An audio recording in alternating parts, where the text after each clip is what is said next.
the KP Lifestyle Podcast. I'm Temi, and today we'll be discussing mental health and its impact on students at Coventry University.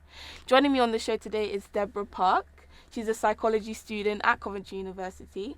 She will be discussing our personal experiences on the subject and be shedding light on mental health and the ways to get help and various outlets available for students. Hi Debra, how are you feeling? Hi, I'm doing fine. It's really nice to be here today. Yeah, that's great. Thank you so much for being here. Mental health is a significant and broad subject in today's generation, and there are a lot of students that struggle with their mental health in university, and I don't think we talk about it enough.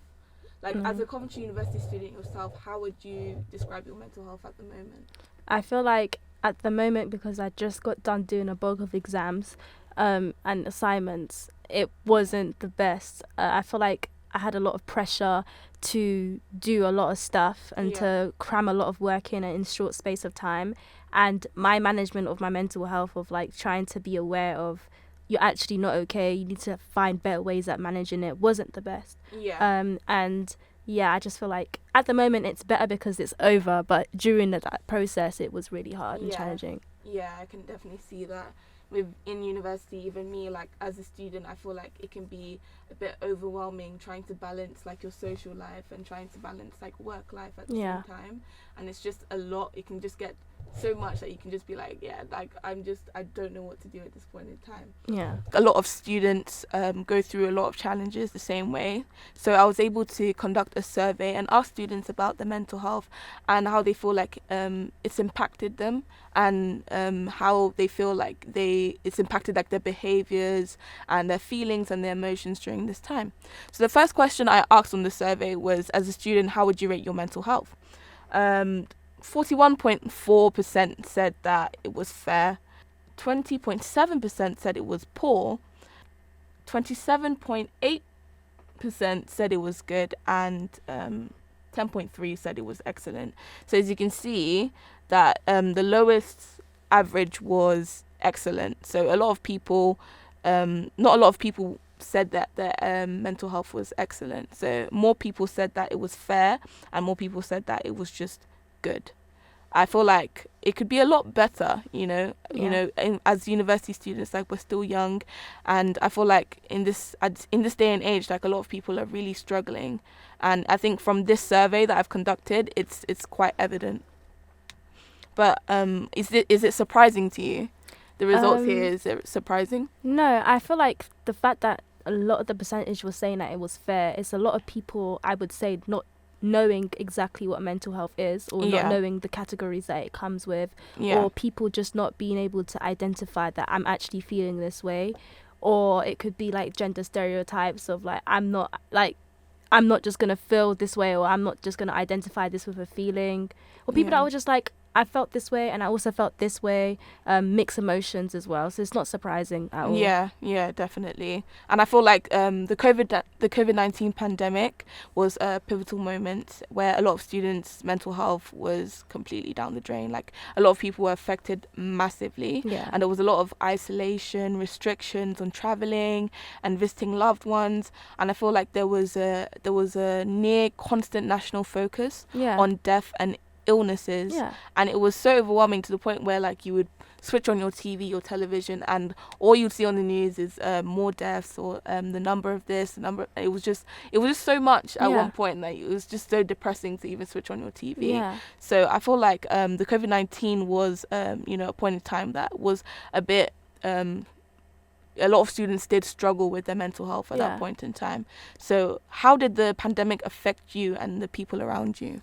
In particular, me, I remember at a time that it was just open your laptop, turn on your laptop, okay, go to school, and then when you turn off your laptop, okay, now we have to live real life, but we'll live real life at home. And just like, okay, cool, everything, like there's no sense of social interaction, no sense of like connection with the real world. It was just felt like a continuous day, and it was just like so suffocating, because you would wake up and you would know that you're going to be in the same place. I often like talk to some of my friends and they described it as like their own personal prison, because it's just like you have to wake up and be faced with your own emotions. And I guess like the reasons why I would see like in statistics statistics, the mental health of people would plummet. A lot of people had like suicidal thoughts. I was seeing in like certain studies how they were conducting studies, and they were saying how the mental health of people were declining to the point where they would have increasive suicidal thoughts, Yeah. because they were faced with their own emotions, that there was no running away from my problems. I'm going to go ahead and go job, or I'm going to go ahead and hang out with my friends. You have to be alone and be in a secluded environment. And yeah, for me it was quite challenging, but coming out from that, it was also quite challenging to transition to a new normal. Yeah, of course. And like I feel like everyone was affected like massively, but in different ways. A lot of people worse than others. For me, I feel like during the pandemic I lost my grandma. So it was a really hard time for me. And on top of that, on top of losing her, I actually caught COVID when a few days before the funeral. Oh no. So I wasn't able to attend it. So it was a very like sad time for me, and just a lot of things were affected. Like for example, like my lectures. For example, like I felt like I wasn't able to. I'm more of a practical person. Yeah. I like being present in the moment, and I would prefer a teacher or a lecturer like teaching me face to face rather than online. And that's just the way I work personally. Yeah. So I struggled in that area a bit in terms of like concentration and just being in your room, the four walls of your room, and just like being in your own mind and thoughts. It was a bit challenging for me at that point in time. But eventually, like, I started adapting, but it was still a very, like, struggling moment for me. And on top of that, not being able to socialize for a while. Like, it was my first year of university, and a lot of people, I always heard that, okay, university, freshers, remember freshers week and all of that. And I wasn't able to kind of get that or see that. So it was a bit like, oh, I got the downside of university, like, from the jump. So that definitely affected me as well. Also, I realized that a lot of students struggle with their mental health, and a lot of the root causes of that stem from external factors like stereotypes, social media, societal and family issues, pressures, social and economic environments, upbringing, childhood trauma, and like so much more. So, for example, the current cost of living crisis, like there's been a drastic increase in prices and fees across the UK, and a lot of people are going through monetary struggles, and life looks different for a lot of people this year. I think that it's important for a lot of people to take that into account and into consideration. Like, you have people that are growing up in less fortunate households, so the cost of living crisis is definitely, taking a huge toll on people that have already been in that struggle. Yeah. The cost of living crisis is a national crisis, and it's affecting everyone in every different way. It doesn't have to be the same way, but how's the cost of living crisis impacting you? I would say, especially relating back to like the impact of COVID-19 on everyone, the fact that a lot of people that did, go to university for first years, they were frustrated at the fact that I still have to pay 9k for an experience of a Zoom call. Exactly. Every single time. It should be different, or it should even be decreased. It should be like a seminar. It should be like a webinar. You see, like how sometimes you pay for webinars and it's just like, £100 this. It should be like that, because that's what you're giving me. Exactly. But it's just like, it was just really unfair. And especially like, okay, now we have to do this, and also we have to consider the fact that many people have moved away from homes as well prior to this experience, because I feel like many people didn't understand that, okay, we're going through a national lockdown. So there was many people that were out here living away from their homes and their families, and still had to go ahead and fend for themselves. There were opportunities to get jobs. There were opportunities to like even go outside sometimes and go and get yourself groceries. People had to drive. Families had to go and drive their families to go and get, other food and stuff for them. And it's just like, stuff like this add up, and when you're seeing meal deal is costing about like £5 now, it's not a nice sight. That was nonsense. That was very silly. So it's just like, it does add up, and it gets a little bit frustrated. But I can definitely understand the frustration of that. Like life is a lot different from how it was 2 years ago. A lot of things are different, and a lot of people struggle in different ways. And like I said, like the cost of living crisis affects everyone, even the people from less fortunate households, and they're the ones that are probably even struggling even more now because of this. And a lot of people don't take that into heart and like think about, okay, I'm struggling as well, but what about the people that are probably struggling even more than you as well? Like, and just take that into consideration in terms of like people's mental health in university. Like you don't know what people are actually going through. So like yeah, and another example is social media, and I feel like that's a big example right now. Like social media has a big impact on people nowadays. Everyone's glued to their phones. Like it's normal. That's the norm right now. So yeah, and I feel like a lot of people have the feelings and the need to copy people and like seek for people's approval online, and then you have bullying online that's even causing more struggles for people with their mental health. So it's just all of these things that come into play as well. Yeah, because I feel as if like social media has conditioned a lot of people to believe that you have to live this specific lifestyle, and it's just like, I'm a uni student, and by the time I leave uni, I'm probably gonna be 22. Like I don't have the bag, like I don't have that. I'm a uni student. I'm studying, but it's just like a lot of times social media conditions people to believe that that's something that they should have, and if you don't have it, then you're not a woman, and you're not a man, and you're not worth anything. And it's just like when people are fed up on this, they end up doing stuff that are just like even more damaging to their mental health. Like, okay, I'm a uni student, but I'm working a 9 to 5. How does that work? You're here to work. You're here to study. So it's just like a lot of those stuff have a big impact upon mental health. And it's always good to just focus on what you're actually doing. Don't copy other people. Don't feel the need to copy other people, and just because that's what you saw on social media. Like you never know what other people are actually going through. They don't show you all the struggles that they go through at the same time. Like you're a normal human being. You don't have to be perfect every single step of the way.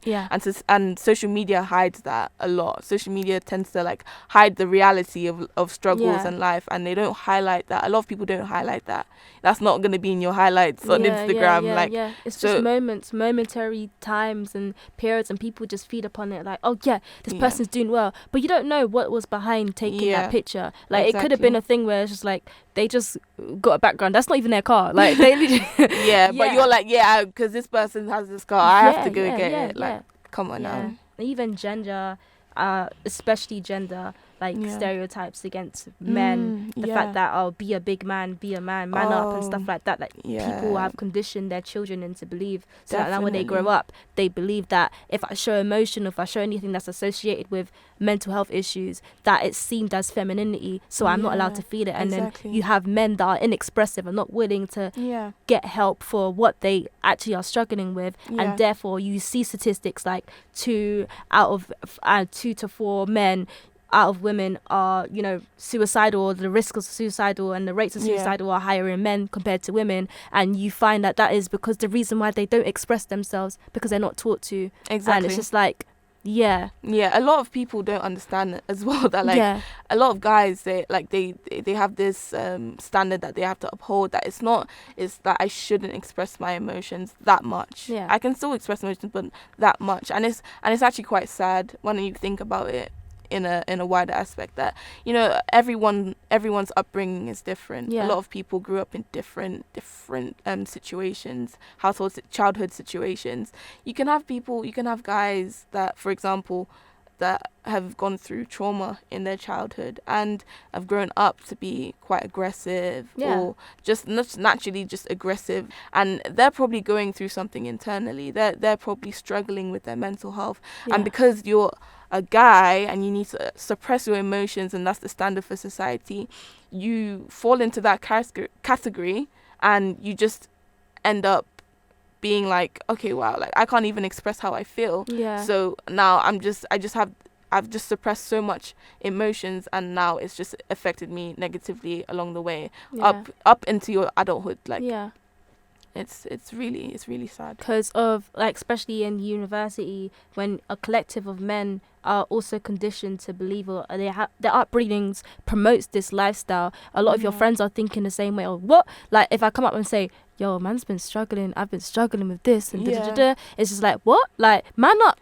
And it's like no one is there to just be the change that says this is actually okay to feel. Let's get help. I hate that the saying like man up. Like it's just a way to suppress guys of having emotions, suppress their emotions. Like it's not a right thing, and I feel like a lot of guys need to speak up about it. Like you need to speak up about it, because we talk about it. A lot of girls, I hear a lot of girls talk about it, but guys, like some guys are very like woke, you know, and they do say, okay, yeah, like I if my boy wants to express how he feels, or like explain like what happened to him or his childhood, like he can, and like if anything happened to him, trauma, because we're all human beings at the end of the day, we all bleed, you know. So like it's important to just remember that, you know, you're not bigger than anyone, you're not bigger than anything, you're a human being with a heart, you have feelings, you have emotions, and you're allowed to have emotions, you're allowed to feel those emotions. A lot of guys need to understand that and mature. I feel like as they grow, they understand that.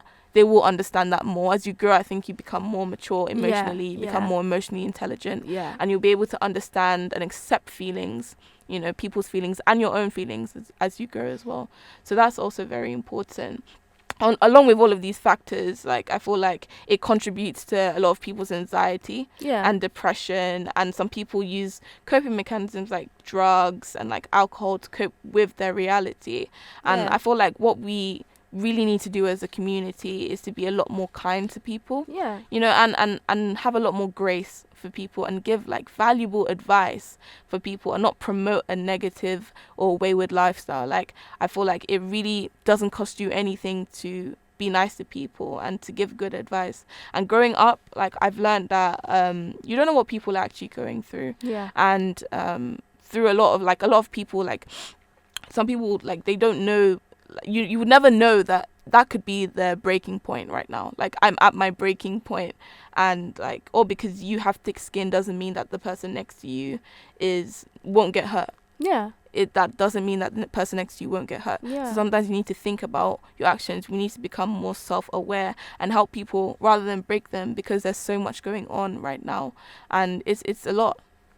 Going back to like lockdown, I remember I was studying and I was reading the fact that lockdown increased the drinking frequency to a very silly percentage. Like a lot of people were drinking more consistently, and I feel like it's because they didn't know how to really deal with their anxieties, depressions in a healthy way. And so, and even with uni students now, like the drinking consumption, it's just a Friday night. Have you dealt with your issues? That's probably the root cause. I just want to get away from this problem, or the stress of uni, the stress of exams, the stress it's real. It's real. The stress that my parents have put on me to do this degree that I don't actually want to do. I'm going to outlet in this in erratic ways that are very detrimental to your health, because they don't actually solve anything. It's just temporary satisfaction.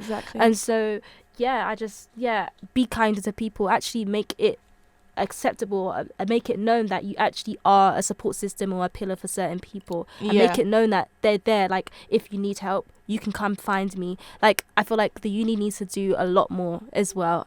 There needs to be a lot more light shed upon the help that you can get. Exactly. I feel like there are a lot of students that are currently struggling with their mental health, and a few Coventry University students have said this.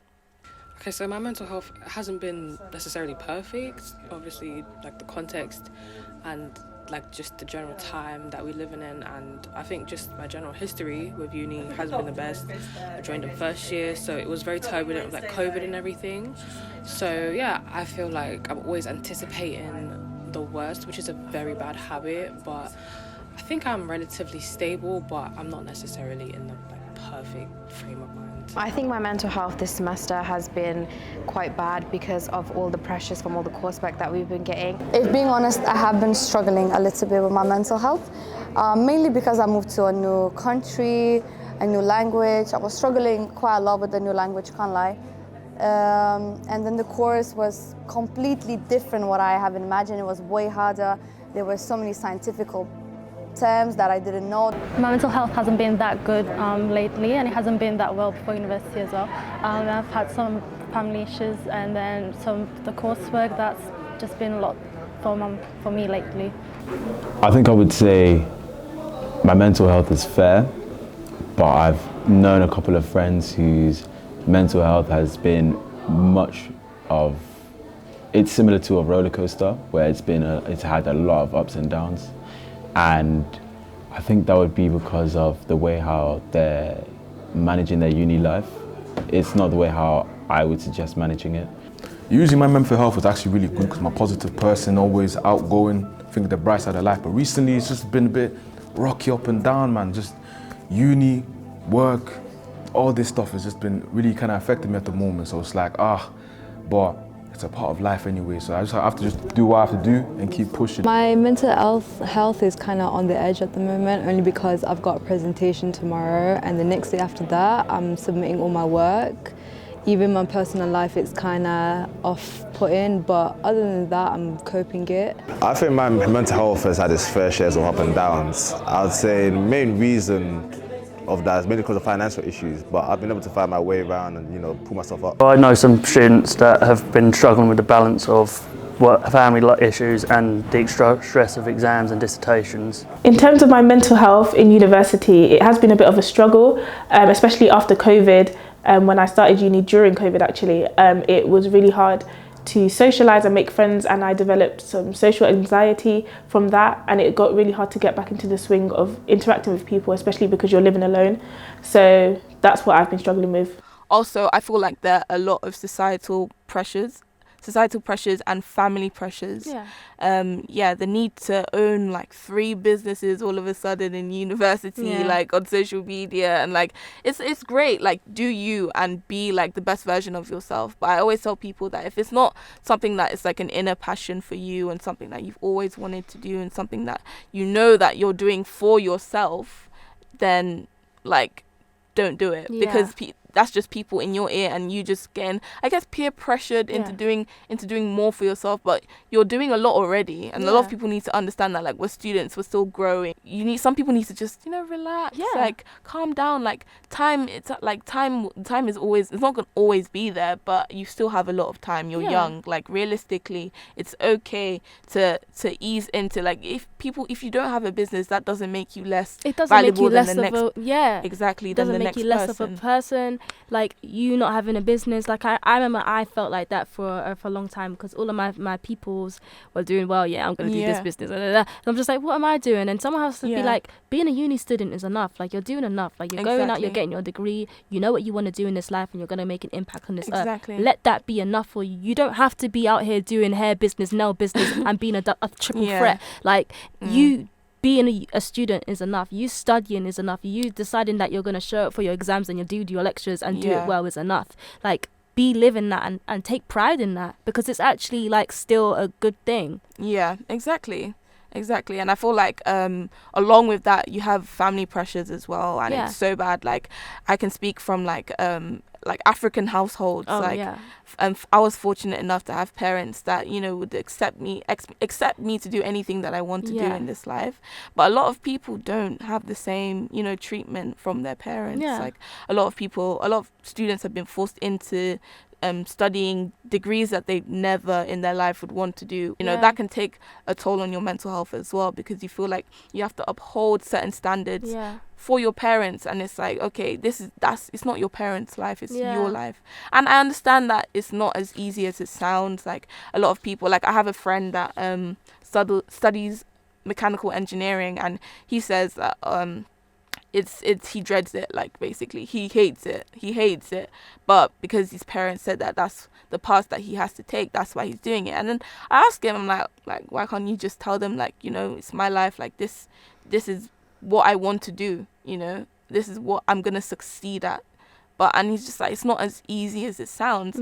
So as much as like we all study different subjects and everything, some people are going through that in terms of their mental health. They are struggling with family pressures back at home. And I feel like a lot of the times it is about the fact that, okay, my parents have not had the best experience where they're coming from. If you're talking about ethnic minorities, families that are coming from different areas that they struggle to find their feet.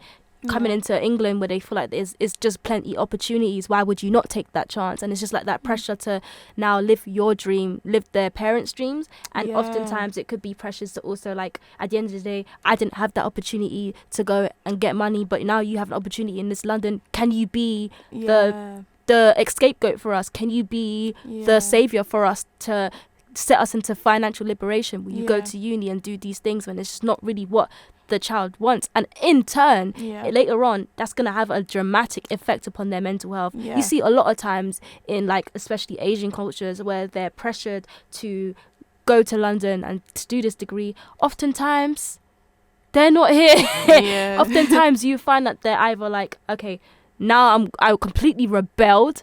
I'm completely like on the streets, or I'm doing stuff that I know that it's not gonna do, or they're on like this thing where they're doing what their parents want to do, but in this time mentally they're not here. Exactly. They've clocked out. Exactly. And I feel like a lot of parents, like if you're thinking about ethnic minorities, like that's the reason why they're treating their children like that, is because they were treated like that as well. Yeah. And it's not right. It's not right. That should have never happened. Yeah. But at the end of the day, like sometimes if you want to think about the root causes to why some of these decisions are being made, it's because some parents have been through that kind of thing before, and the trauma basically, and think that that's the way I should bring up my child as well. That's the way that they should go, and it's wrong. And a lot of students are struggling with that at this point in time as well. Also, there's so much that we can be doing as a community to help people with their mental health. Yeah. For example, like giving your friends in university advice and like valuable ways to make good, healthy and positive decisions, and like suggesting professional help. Yeah. And like outlets of support like life groups and churches and things like that. Like for example, like professional help, like therapy is seen as this thing like, oh, if you go to therapy that means that you're not okay. You are okay. Yeah. You are okay, but it is perfectly normal to express how you feel and your emotions, especially when they get to a point where it's too overwhelming, like you can't handle it. It's okay to talk to people. It's not a taboo. It's not a thing. I feel like, speaking from like an African household, like and not speaking for ethnic minorities, a lot of our parents see therapy as like, you're okay now, like why are you going to therapy, like you're okay. And it's like, it's not about that. Like I'm okay, like I look okay, but internally like I need to talk to someone. And sometimes people don't have like that kind of relationship, and like the outlet. Some people don't have freedom of expression with their family, and that's just it. So if you can't do that, then going to professional help shouldn't be seen as like a taboo thing or anything that is out of the norm. Like it's perfectly normal. Studies shows, literally research actually shows that through societal norms and the norms of society that people have placed upon men to be this type of way of what they feel like masculinity is. Yeah. That also has a direct impact on their willingness to express their emotions and their willingness to seek for help. Exactly. It all comes into hand. And it's just like I said, growing up in ethnic minority households, oftentimes that level of, okay, I'm having someone else that is external to talk to is not familiar to them. So they just seen it as foreign and they just disregard it. Whereas like sometimes like you can talk to your friends and they can be your support. But sometimes when you have really real dark issues, you need that professional help to give you self-awareness. Why am I feeling this way? Let's make connections. And okay, it's because this happened in your childhood. This is the reason why you're affected in this way. It's because you're thinking like this and you're holding on to certain things. A lot of men suppress a lot of things and they feel like it's normal. Okay, I'm just going through the motions, whatever. But no, it's through that holding on of that certain thing, which is the reason why you're expressing it in this way. Exactly. And it's just like that affects their mental health. And you find that these men are very angry and they're just very like this and very prideful, and it's just like you can't talk to them, you can't say anything to them, but it's a manifestation of their inexpressiveness, and it's a manifestation of their not willingness to seek for help and to ask. Exactly. A lot of people need to become more aware of the realities of life and its effect on everyone. Like everyone is affected by the struggles of life in one way or the other. And it is perfectly normal to express your emotions and to feel the things that you're feeling and to be open with the people around you and not feel like you're encroaching on someone or you're a burden or anything like that, because we all go through it. We all go through things like that. And Coventry University has outlets for support for students struggling, like the welfare team. So they provide practical and emotional support for students, like exam support and relationship breakdowns and bereavement and much more. And here's what they have to say. Hi, my name's Kerry. I'm a student success coach here at Coventry University. I work in the Faculty of Art and Humanities. So we are a service to guide students to have their best journey through university. We are available all year round, not just in term time, and we're available here just in the hub. We've got our own office called the Coach House, where there's always somebody available for you to talk to. But also we provide students a personal service, and we follow them through their full 3 years, where we guide them to other services that they may need, such as health and wellbeing or the Centre for Academic Writing, also services around the city to really get the best out of their time here at Coventry. So we can help with time planning, with looking forward to the future, looking at placements, and again referrals to things like the talent team. So we really are here to help you have the best journey across the whole time of you're here at Coventry University. I think it's amazing what the Coventry University outlets are doing to support students with their mental health, but personally I feel like the university could be doing a lot more to create awareness. Like, it's all good to send emails and like have write-ups about where you are and how we can reach you, but I feel like you need to become more engaged and interact with students, you know, like having events or having events and talks about mental health, and having students speak with professional speakers on mental health, and like professional speakers coming to give students advice, like on grounds, on the campus, and support. And I feel like that would be very beneficial for a lot of students. And like I feel like it's great what they're doing. It's great, but they can just be doing a lot more to connect 100%. to actually connect with students. Yeah, I don't think it's enough for you to just input in lectures, oh, you guys are doing this assignment. Oh, if you guys struggle with your mental health, there's this. That's not enough. You need to like make sure it's intentionally shown. I know like emails and stuff like that. As young people in this generation, 21st century, what's the likelihood that we're going to actually read our emails? Yeah. We need to find better ways at promoting these things and making it look appetizing. Like, wouldn't you want to find out what's wrong with you? Wouldn't you want to find out, you know, how to better your mental health? Wouldn't you want to find out why certain things are going certain ways, and to have better habits and to form better habits so that in the future you know how to basically move when stress comes, when anxiety comes?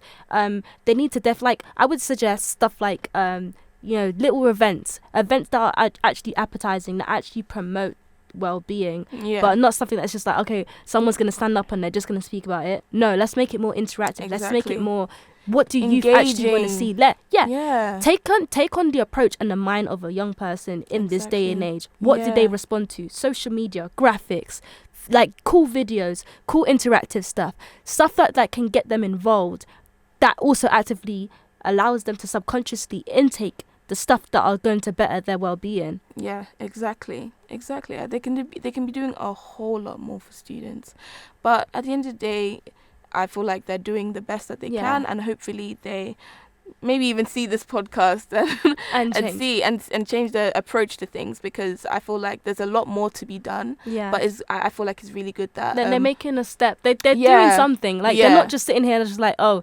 let's just let them fail. They're doing something. Exactly. So I'm really pleased with that, and hopefully it progresses from this day forward. So it was amazing having you on the podcast today. It was amazing being here on mental health, and thank you for sharing your personal experiences as well, and giving important information and advice for students to take on for themselves. I feel like it's a great step in the right direction to be talking about things like this, and making sure that people know that it's okay to have emotions, and it's okay to express how you feel, and it's okay to take care of your mental health, and for the people around you as well is very good. I've loved this conversation so much, and I would love to have you on the show again. Thank you so much for being here. Thank you so much for inviting me. No problem. Thank you guys so much for watching this podcast on mental health. Make sure you like, comment and subscribe and share with your friends, and make sure you let me know if you want more content like this, and stay tuned for more content on the way.